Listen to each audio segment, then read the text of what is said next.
ప్రియమైన బిడ్డలారా, ఇంతవరకు చక్కగా దేవుని నామాన్ని మహిమపరిచిన పాటల ద్వారా, ఆరాధన ద్వారా, స్తుతి ఆరాధన ద్వారా ఆయన నామం మహిమపరచబడ్డది. ఇంత మాత్రమే కాదు, ఈ సమయంలో మరి కొద్ది నిమిషాలు నేను మీతో వాక్యం ద్వారా మాట్లాడాలని ఆశించుతున్నాను.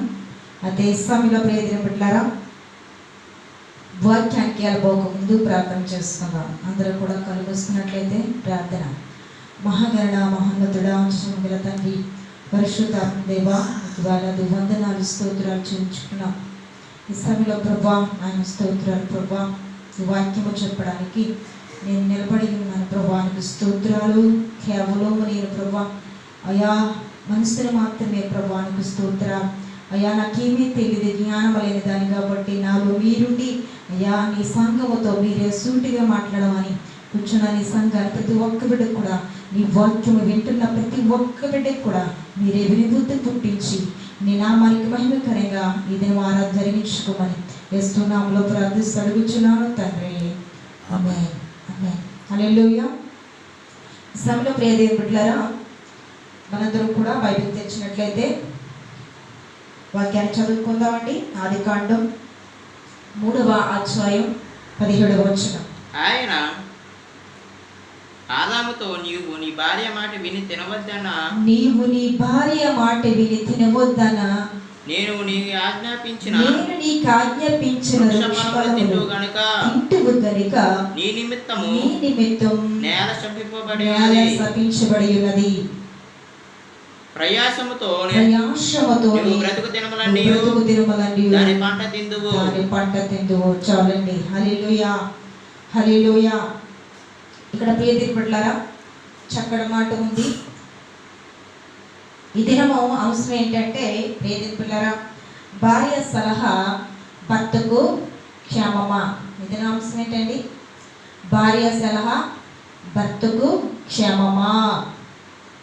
ఇదిన అంశం భార్య సలహా భర్తకు క్షేమమా. ఇప్పుడు చదువుకున్నాం ప్రియదేవుని బిడ్డలారా, ఆదికాండం 3వ అధ్యాయం 17వ వచనం. నీవు నీ భార్య మాట విని తినవద్దని నేను నీకు ఆజ్ఞాపించిన వృక్షఫలము తింటువు గనుక నీ నిమిత్తం ఏం చేయబడదండి? నేల శపించబడి ఉన్నది. హల్లెలూయా, హల్లెలూయా. దేవుడు ఆదాముతో చెప్తున్నాడు, నేను నీకు ఆజ్ఞాపించిన వృక్షఫలము నువ్వు తిన్నావు, నేను తినవద్దని చెప్పాను, నీ భార్య మాట విని తినవద్దని చెప్పిన వృక్షఫలము తింటివు గనుక నీ నిమిత్తం ఏం చేయబడ్డదండి? నేల శపించబడి ఉన్నది. హల్లెలూయా, హల్లెలూయా. ప్రియదేవుని బిడ్డలారా, దేవుడు ఆదాముతో చెప్పాడు, ఏదైనా తోటలో ఉన్న ప్రతి వృక్ష ఫలములు కూడా ప్రతి ఫలం కూడా తినమని చెప్పాడు. అందులో ఒకే ఒక ఫలాన్ని తినవద్దని చెప్పాడు దేవుడు. అయితే ఆదాము ఏం చేస్తాడంటే దేవుడు మాట పక్కన పెట్టేసి తన భార్య అయిన హవ్వ మాటని అని ఏం చేశాడండి? వినేసి తినొద్దని చెప్పిన ఫలాన్ని ఆదాము గారు తిన్నారు. కాబట్టి భార్య సలహా ఏం చేశాడండి? తీసుకున్నాడు. దేవుడు చెప్పిన మాటని పక్కన పెట్టేశాడు. ఎవరండి? ఆదాము గారు. దేవుడు చెప్పిన మాటని పక్కన పెట్టాడు. భార్య సలహా మాత్రమే తీసుకొని దేవుడు తినవద్దు అని చెప్పిన పండును తన భార్య సలహా తీసుకొని పండును తిన్నట్లుగా మనం చూస్తున్నాం. ప్రియదేవుని బిడ్డలారా, దాన్ని బెత్తమే నేల ఏం చేసిందండి? శపించబడి ఉన్నది. నేల శపించబడి ఉన్నదండి. దేవుడు చెప్పిన మాటను పక్కన పెట్టేశాడు ఆదాము గారు. భార్య సలహా తీసుకొని తినవద్దని చెప్పిన పనులు తిన్నాడు. కాబట్టి ఈ దినము ప్రతి ఒక్కరూ కూడా కష్టపడవలసిన పని ఉంది. ఎందుకంటే ప్రతి యజమానుడు, ప్రతి మగోడు కూడా ఈ దినం కష్టపడుతున్నాడంటే దేనివల్ల అంటే ఆదాము గారు భార్య సలహా విన్నాడు. హల్లెలూయా. అది మంచి సలహా అంటారా? కాదండి. ఎందుకంటే దేవుడు తినవద్దు అని చెప్పాడు. అమ్మమ్మ గారు ఏం చేశారంటే, పర్వాలేదండి తినండి పండు, దేవుడు అలాగే చెప్తాడు, నా మాట మీరు వినండి అని చెప్పినప్పుడు ఆదాము గారు ఏం చేశారంటే, భార్య సలహా నేను వినకపోతే మళ్ళీ నా భార్య ఏమైనా ముడుచుకుంటుందేమో అనేసి భార్య సలహా తీసుకొని ఆ పండు తిన్నట్లుగా మనం చూస్తున్నాం. ప్రియదేవుని బిడ్డలారా, ఈ దినములో మనము కష్టపడుతున్నామంటే, ప్రయాసపడుతున్నారంటే ఆ దినము ఆదాము గారు భార్య సలహా తీసుకోవడం వల్ల మాత్రమే. హల్లెలూయా, హల్లెలూయా. రెండో మీదుగా ప్రియదేవులారా,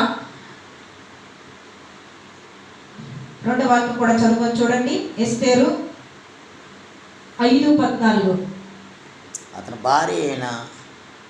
భార్య అయిన జెరెషును అతని స్నేహితులందరూ 50 మూరలు ఎత్తుగల ఒక ఉరుకొయ్య చేయించి దాని మీద మొర్దెకై ఉరి తీయింపబడినట్లు రేపు నీవు రాజుతో మనవి చేయము. చాలండి. హల్లెలూయా, హల్లెలూయా. ఇక్కడ ప్రియదేవుని బిడ్డలారా, మొర్దెకైని చూస్తున్నాం కదా మనం. మొర్దెకైని ప్రియదేవుని బిడ్డలారా, ఆమాను ఏం చేస్తున్నాడంటే మొర్దెకై వంగొంగి నమస్కారం పెట్టలేదని ఎవరికి పెట్టలేదు. మొర్దెకై ఏం చేశాడంటే ఆమానికి వంగొంగి దండాలు పెట్టలేదని ఆమాను మొర్దెకైని ఎలాగైనా చంపించాలని ఆలోచన కలిగి ప్రియదేవుని బిడ్డలారా ఆలోచన కలిగి ఉన్నాడు. అంత మాత్రమే కాదు, కానీ తన భార్య అంటుంది, నువ్వెందుకు చింతపడుతున్నావు, మీరెందుకు ముఖం చిన్నపుచ్చుకున్నారు, లేదు మీరు సంతోషంగా ఉండండి, మీరు మంత్రి కదా, మీరు రాజుగారి దగ్గరికి వెళ్ళి ఇవన్నీ చెప్పండి, చెప్తే మీ మాటలు ఎవరు వింటారు, రాజుగారు వింటారు. రాజుగారు విని మీ మాట విన్న తర్వాత మొర్దెకైని మనం ఏం చేద్దాం, ఉరి తీద్దాం. రాజుగారు మీరు చెప్పిన మాట వింటారు కాబట్టి తప్పనిసరిగా మొర్దెకైని రాజుగారు ఏం చేస్తారు, ఉరి తీస్తారు. కాబట్టి మీరు వెళ్ళి ముఖం ముడిచిపెట్టుకొని ఉండకండి, మీరు చింతగా ఉండకండి, మీరు సంతోషంగా ఉండండి. మీరు మంత్రి కాబట్టి మీరు చెప్పిన మాటే రాజుగారు వింటారు. మీరు వెళ్ళి రాజుగారితో చెప్తే మొర్దెకైని ఎందుకు ఉరి తీయించరు, మీరు వెళ్ళి రాజుగారితో చెప్పండి. కాబట్టి మీరు రాజుగారు చెప్పిన వెంటనే ఏం చేస్తారు, మొర్దెకై ఉరి తీయించబడతాడనేసి తన మొర్దెకై ప్రియదేవులారా దేవుని యందు భయభక్తులు కలిగిన వాడు మొర్దెకై, దేవుని స్థానంలో ప్రార్థనాపరుడు మొర్దెకై. అటువంటి మొర్దెకైని ఉరి తీయించడానికి ఎవరు కుట్ర పడుతున్నారండి, ఆమాను భార్య కుట్ర పడుతుంది. హల్లెలూయా, హల్లెలూయా. భర్తకు సలహా ఇస్తుంది, ఆమాను భార్య భర్తకు సలహా ఇస్తుంది, మీరు చింతపడవద్దు, మీరు మంత్రి కాబట్టి మీరు చెప్పిన మాట రాజుగారు వింటారు, విని మీరు చెప్పినట్టే చేస్తారని ఆమాను భార్య తన భర్తకు చెడ్డ సలహా ఇస్తుందండి. ఏం సలహా, మంచి సలహా అంటారా, కాదు, చెడ్డ సలహా. ప్రియదేవుని బిడ్డలారా, మొర్దెకైని ఉరి తీయించడానికి ఆమాను భార్య సలహా ఇచ్చింది. అయితే అతను ఏం చేస్తాడంటే ఆ సలహా అంట చాలా మంచిదిగా ఉందంట. ఎవరికి, ఆమానికి తన భార్య సలహా చాలా మంచిదిగా ఉందంట. మంచిదిగా ఉంది కాబట్టి ఆ సలహా తీసేసుకొని రాజుగారి దగ్గరికి వెళ్ళి ఉరి తీయడానికి కుట్ర పన్నాడు. మొర్దెకైని ఉరి తీయడానికి కుట్ర పన్నప్పుడు ప్రియదేవుని బిడ్డలారా, ఎక్కడైతే మొర్దెకైని ఉరి తీయించాలని కుట్ర పన్నాడో భార్య సలహా మరి అతను తీసుకున్నాడో అక్కడే మనం చూస్తున్నాము ఆమాను ఉరి తీయించబడినట్లుగా చూస్తున్నాం. హల్లెలూయా. ఆమాను మొర్దెకైని ఉరి తీయించాలన్న అతనే అక్కడ ఉరి తీయించబడ్డాడు. హల్లెలూయా, హల్లెలూయా. కాబట్టి భార్య సలహా భర్తకు క్షమమంటారా, కాదండి. ప్రియదేవుని బిడ్డలారా, చాలా మంది కుట్ర పన్నే సలహాలు ఇస్తూ ఉంటారు భార్యలు, కానీ వారి కుటుంబంకి అది నష్టము తెచ్చేదాగా ఉంటుంది. హల్లెలూయా, హల్లెలూయా. ఇప్పుడు మనం 2 పాయింట్లు నేర్చుకున్నాం కదండి. ఒకటి, ఆదాము భార్య సలహా తన భర్త తీసుకున్నాడు, సలహా మంచిదిగా కనబడలేదు. రెండోది, ప్రియదేవులారా, ఆమాను భార్య కూడా తన భార్య సలహా తీసుకున్నాడు, అది కూడా మంచిదిగా కనబడలేదు. వారి కుటుంబానికి కీడు తెచ్చింది, అతని ప్రాణమునికి కీడు వచ్చింది. హల్లెలూయా, హల్లెలూయా. మూడోది కూడా చదువుకుందాం. 3వ పాయింట్లో కూడా వెళ్దాం. చూడండి, ఆదికాండం 29వ అధ్యాయం 17వ వచనం. ఆదికాండం 29వ అధ్యాయం 12వ వచనం. లేయా, ఆదికాండం 39వ అధ్యాయం 17వ వచనం. ఆదికాండం 39వ అధ్యాయం 17వ వచనం. అప్పుడు ఆమె తన భర్తతో ఈ మాటలు చెప్పున చెప్పెను, నీవు మన యొద్దకు తెచ్చిన ఆ ఎబ్రీ దాసుడు నన్ను ఎగతాళి చేయుటకు నా యొద్దకు వచ్చెను. హల్లెలూయా. చాలండి. హల్లెలూయా. ఇక్కడ ప్రియదేవులారా, పోతీఫర్ భార్య చూస్తున్నాం కదండి. పోతీఫర్ భార్య అంటుంది తన భర్తతో, మన వద్దకు తీసుకొచ్చవే ఎబ్రీ దాసుడు నన్ను ఏం చేస్తాడు? ఎగతాళి చేస్తాడు. ఏం చేశాడంటే ఎబ్రీ దాసుడు ఎగతాళి చేస్తాడంట. ఎబ్రీ దాసుడు అంటే ఎందుకు ఎవరు అనుకుంటున్నారు? యేసేపు గారంట పరో భార్యని ఎగతాళి చేస్తాడంట. నువ్వు తీసుకొచ్చిన ఎబ్రీ దాసుడు నన్ను ఎగతాళి చేస్తాడు. మీరు పట్టణం వెళ్ళినప్పుడు ఈ ఎబ్రీ దాసుడు నన్ను పాడు చేయడానికి నా గదిలోనికి వచ్చాడు. నేను బిగ్గరగా కేకేసినప్పుడు వాడు నా దగ్గర నుంచి పారిపోయాడని చెప్తున్నాను. ఎవరండి? పోతీఫర్ భార్య. ప్రియమైన బిడ్డలారా, యూసుఫ్ మీద కుట్ర పడుతుంది, యూసుఫ్ మీద నిందలేస్తుంది. పోతీఫరు ప్రియమైన బిడ్డలారా యూసుఫ్ని ఎంతగానో నమ్మి తన ఆస్తి అంతటిపైన కూడా అధికారిగా నియమించాడు. ఎవరిని? యూసుఫ్ గారిని. మనందరికీ తెలుసు. అయితే అతను పట్టణం వెళ్ళినప్పుడు, ఇక్కడ మనం చూసినప్పుడు ప్రియదేవులో మనందరికీ తెలిసిన సంఘటన ఇది కదా. అతను పట్టణం వెళ్ళినప్పుడు పోతీఫర్ భార్య, యోసేపు చాలా అందగాడు కదండి, యోసేపు చాలా అందంగా ఉంటాడు కాబట్టి అతను చూసి ఈమె మనసు తట్టుకోలేక పోతీఫర్ భార్య తన దగ్గరికి వెళ్ళి బలవంతం చేసిందంట. బలవంతం చేస్తుంది. ఎలా బలవంతం చేస్తుంది? నీ యజమానుడు ఎలాగా ఇంటి దగ్గర లేడు కాబట్టి నాతో పాపము చేయమని యేసోపుని బలవంతం చేస్తుంది. యేసోపు గారు అంటున్నారు కదా చక్కటి మాట, నా యజమానురాలా, నా యజమాని నీకేమాత్రము కూడా నేను అన్యాయం చేయను, నా యజమానికి నేను అన్యాయం చేయను. ముఖ్యంగా నీకు కాదు కానీ, నీ యొక్క యజమానికి కాదు కానీ, నేను నమ్ముకున్న దేవుడిని నేను ఎప్పుడు కూడా అన్యాయం చేయను.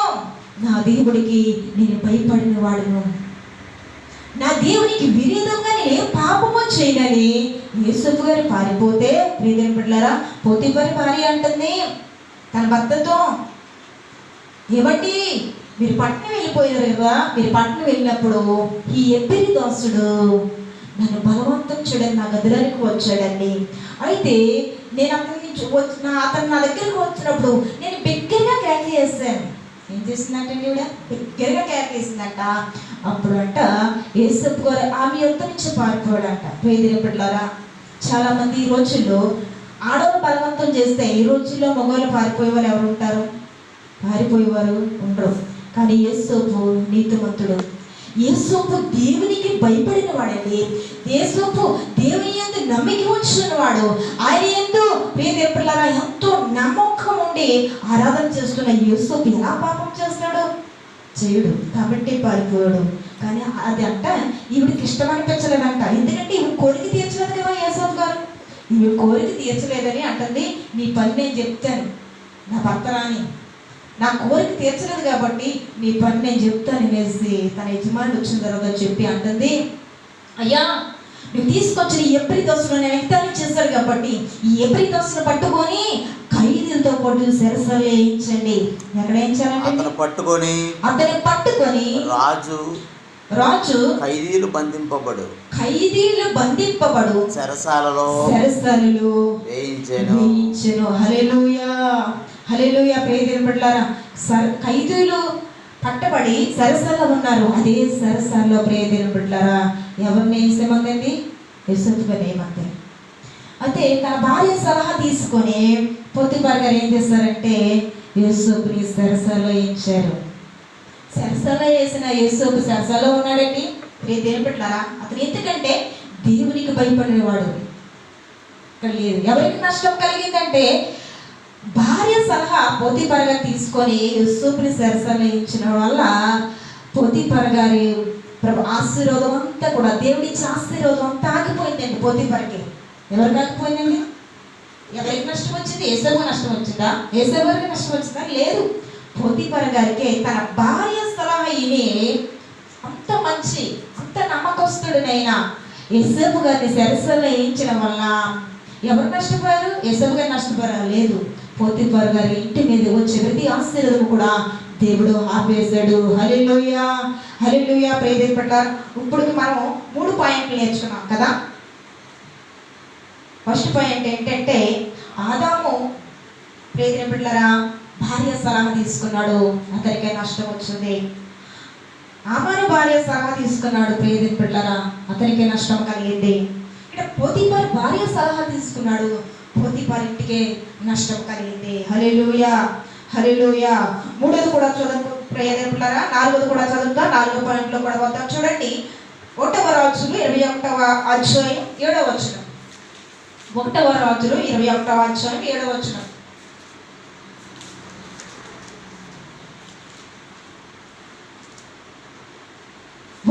రాజులు 21వ అధ్యాయం 7వ వచనం. అందుకు అతని భార్య అయిన యెజబెలు ఇశ్రాయేలులో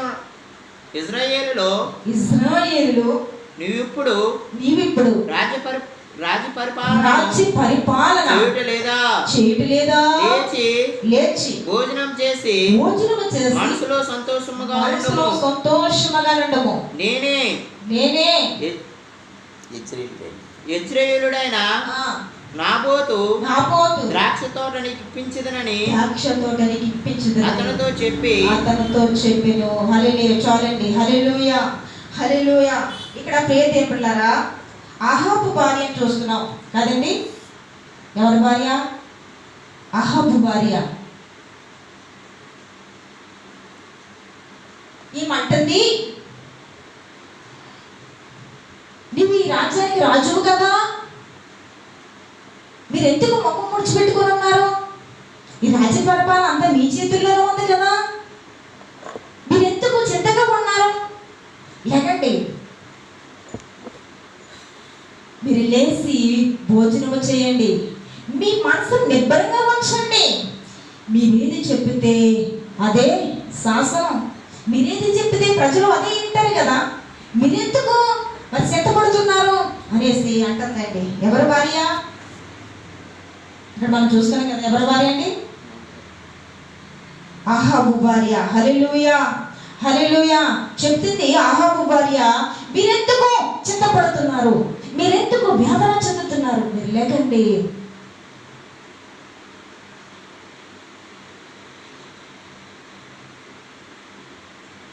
ద్రాక్ష తోట కోసం ప్రియదేవుని బిడ్డలారా, మరి ద్రాక్ష తోట అమ్మలేదని, ద్రాక్ష తోట దగ్గరికి వెళ్ళాడు అహాబు. ద్రాక్ష తోట దగ్గరికి వెళ్ళినప్పుడు ద్రాక్ష తోట నాకు అమ్మేమని చెప్పారు. ఎవరినండి? నాబోతుని. అయితే నాబోతు అన్నాడు, నేను ద్రాక్ష తోట అమ్మను అని చెప్పాడు. ఎవరైనా అవసరం ఉంటేనే కదా తోట ఎవరు అమ్ముకుంటారు? ఎవరు అమ్ముకోరు. అవసరం ఉంటే అమ్ముకుంటారు, అవసరం లేకపోతే ఆ ద్రాక్ష తోటను అమ్ముకోరు. కాబట్టి ద్రాక్ష తోట కోసం అమ్మలేదని ఈ యొక్క అహాబు ఏం చేశారండి? ముఖము ముడిచిపెట్టుకున్నాడంట. ముఖం ముడిచిపెట్టుకొని అంటున్నాడు, నాకు ఈ ద్రాక్ష తోట రాదేమో అని ముఖం ముడిచిపెట్టుకున్నప్పుడు భార్య అంటుంది, మీరు ఎందుకండి చింతపడుతున్నారు? మీరు చింతపడకండి. అహాబు, మీకు ఎలాగా ద్రాక్ష తోట నేనే చూస్తాను, వెళ్ళాడండి, భోజనం చేయండి అని చెప్తుందండి. ఆమె కుట్ర పన్నింది. కుట్ర పన్ని పనికి వాళ్ళని 2 మనుషుల్ని సిద్ధము చేసి ఏం చేసిందండి? అహాబు భార్య పనికి మాలిన 2 మనుషుల్ని సిద్ధం చేసి ద్రాక్ష తోట ఎలాగైనా మీకు వస్తుంది అనేసి నాబోతుని చంపించడానికి కుట్ర పన్నింది. హల్లెలూయా, హల్లెలూయా. ఎందుకంటే అహాబు గారు ద్రాక్ష తోట కోసం అడిగారు కదా, ద్రాక్ష తోట కోసం అడిగారండి. ద్రాక్ష తోట తన చేతికి రాలేదని అడిగారు.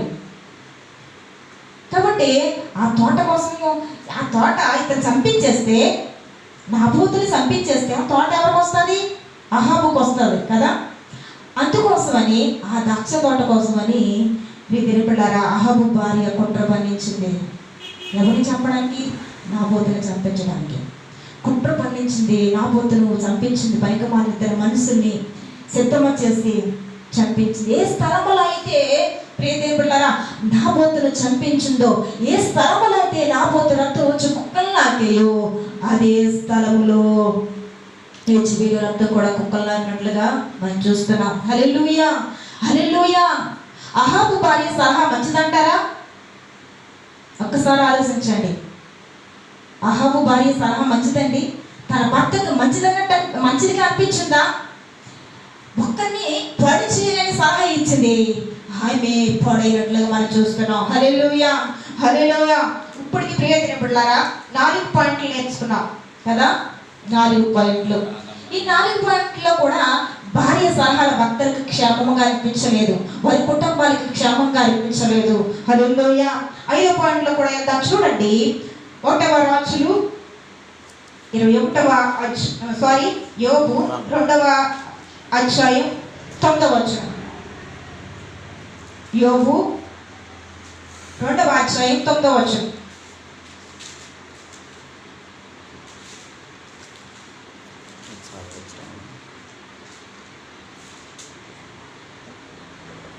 యోబు 2వ అధ్యాయం 9వ వచనం. అతని భార్య వచ్చి నువ్వు ఇంకను యథార్థతను వదలకుందువా, దేవుని దృష్టి మరణం కమ్మా అంటుందండి. ఎవరండి?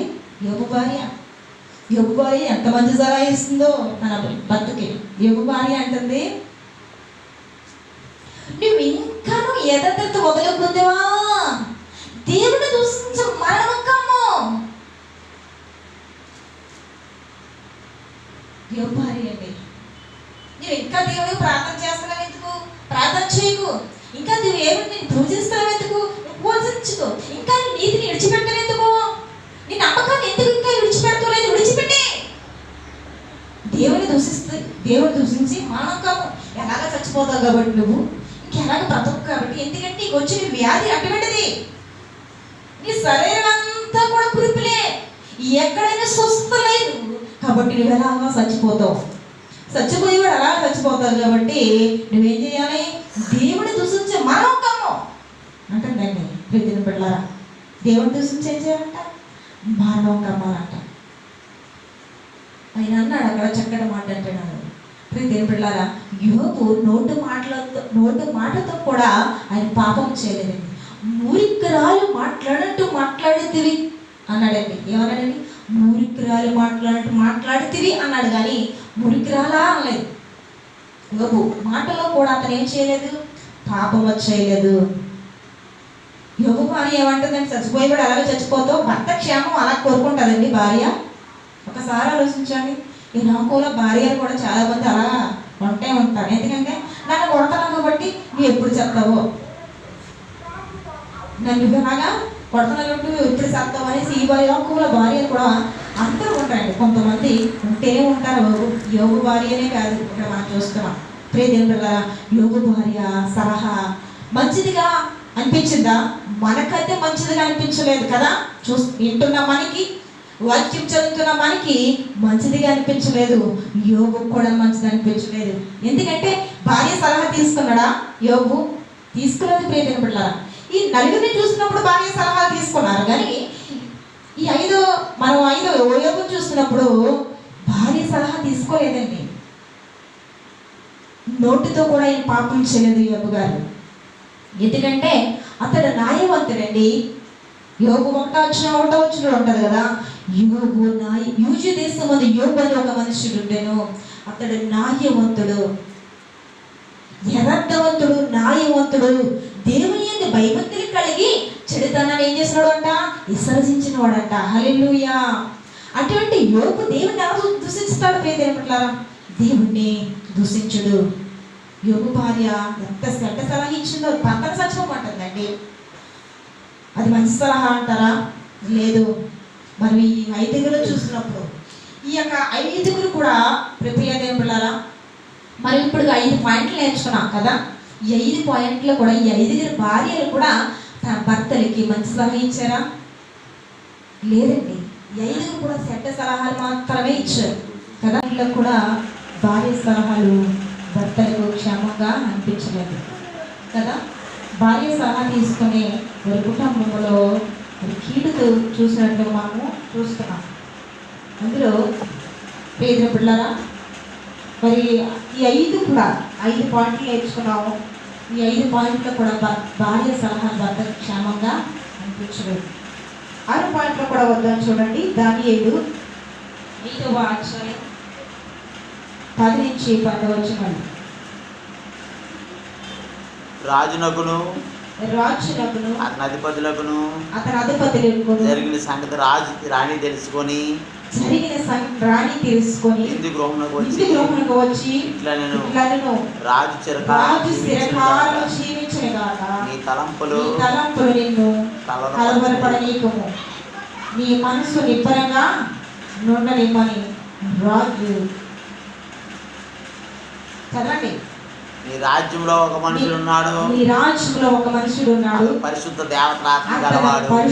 దేవతల ఆత్మ గలవాడు. హల్లెలూయా, హల్లెలూయా. ఇక్కడ చక్కటి మాట ప్రియ బిడ్డలారా రాణి చెప్తుందండి. ఎవరికి చెప్తుందండి? తన భర్తకి చెప్తుంది. ఏమంటుంది? తన యజమానిని, అయ్యా మీ మనసు కలవరా పడనీకండి, మీరు ధైర్యంగా ఉండండి. ఎందుకంటే మీ తండ్రి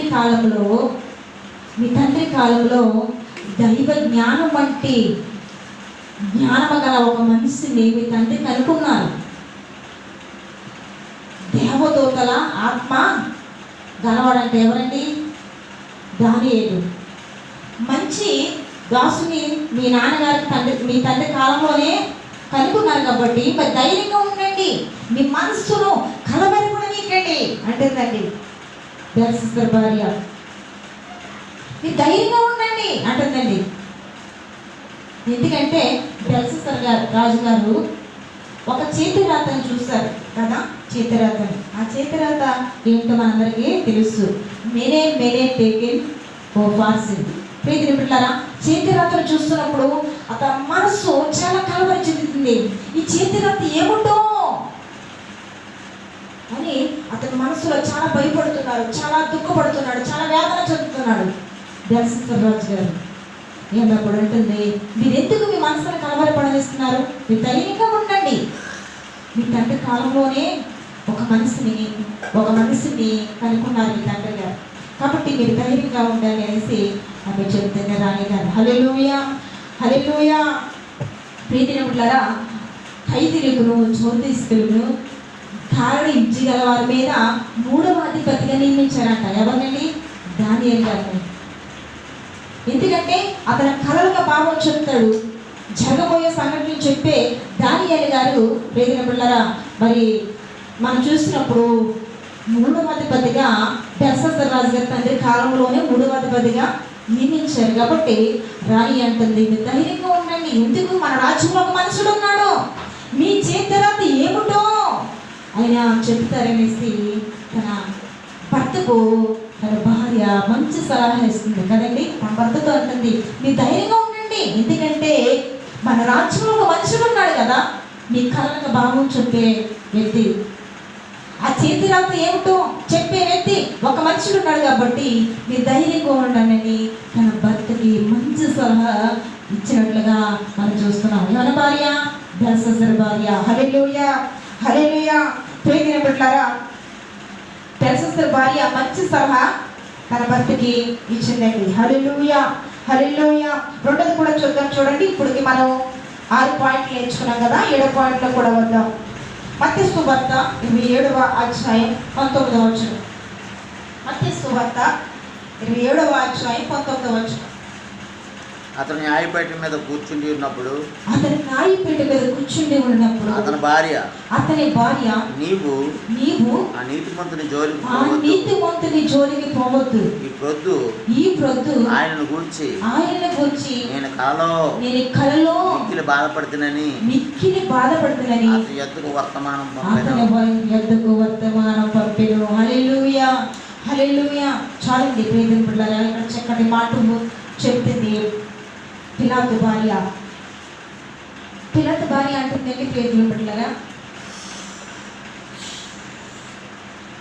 ఏంటి మీరు తీర్పు తీర్చబోయే వ్యక్తిని, నేను ఆ బోధకుని నేను కలలో కనుక్కుంటున్నాను, నేను కలలో చూస్తాను ఈ ప్రొద్దున, ఆయన చాలా నీతిమంతుడండి, ఆ నీతిమంతుడి జోలికి మీరు రావద్దండి అనేసి పిలాతు భార్య చెప్తున్నట్లు మనం చూస్తున్నాం. ఆయన చాలా మంచోడు, ఆయన అందరూ పూజిస్తున్న దేవుడండి, అందరూ ఆయనకి ప్రార్థన చేస్తున్నారు, అతను ఏ దోషము కనబడలేదు, అతను ఏ పాపము కనబడలేదు. అంత మంచి నీతిమంతుడి జోలికి అయ్యా మీరు పోవద్దు, అతను అన్నీ తీర్పు మీరు ఇవ్వద్దు, ప్రజలు అన్నీ తీర్పు మిమ్మల్ని కోరుకున్నప్పుడు కూడా మీరు అన్నీ తీర్పు ఇవ్వద్దు, ఆ నీతిమంతుడి జోలికి పోవద్దు అనేసి పిలాతు భార్య తన యజమానికి మంచి సలహా ఇస్తుంది. హల్లెలూయా, హల్లెలూయా. ప్రియమైన బిడ్డలారా, తన యజమానికి ఎటువంటి సలహా ఇచ్చిందండి? మంచి సలహా ఇచ్చిందండి పిలాతు భార్య.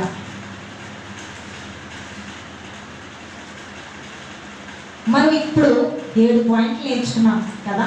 ఈ 7 పాయింట్లో కూడా ప్రియమైన బిడ్డలారా 5 పాయింట్ల వరకు కూడా భార్య సలహాలు భర్తకు క్షేమంగా మంచిదిగా అనిపించలేదు కదండి. మంచి సలహాలుగా అనిపించలేదు, మంచి సలహాలు కూడా ఇవ్వలేదు భార్య.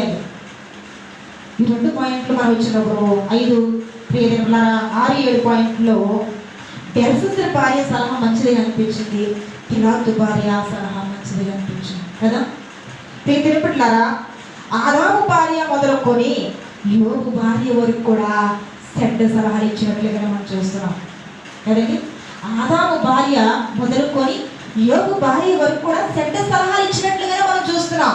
ఇక్కడ బెల్షస్సర్ భార్య, పిలాతు భార్య మంచి సలహాలు తన భర్తలకు ఇచ్చినట్లు మనం చూస్తున్నాం. హల్లెలూయా, హల్లెలూయా.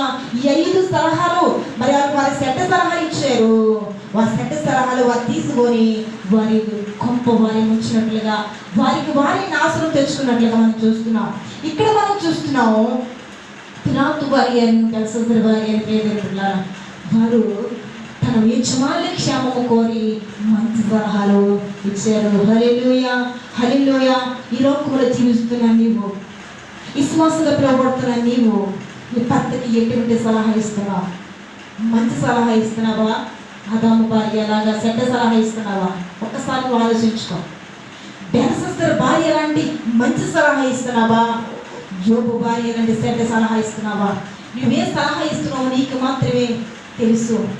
మధ్యాహ్న స్వామిలో తీర్మానం చేసుకో, నువ్వే సలహా ఇస్తున్నావు. ప్రియమైనవారా, భర్త అంటే భరించేవాడండి, భర్త అంటే భరించేవాడు,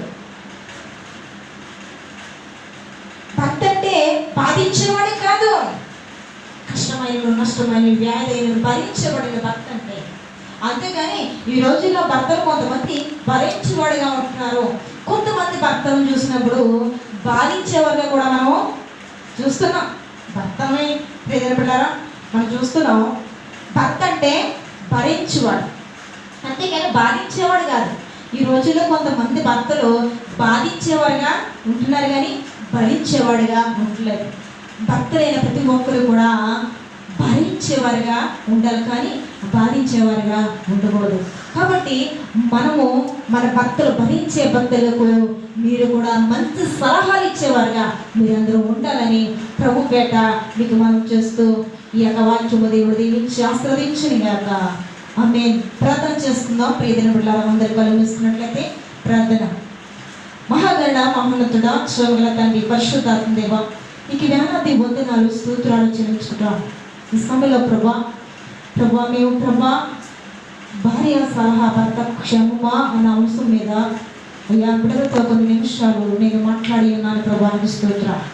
అయితే ప్రభా ఇన్న వాక్యాన్ని బిడ్డలు వారి హృదయంలో ముద్రించుకొని భక్తులకు ఎటువంటి సలహాలు ఇస్తున్నారో వారు గుర్తెరడానికి సహాయం చేయండి.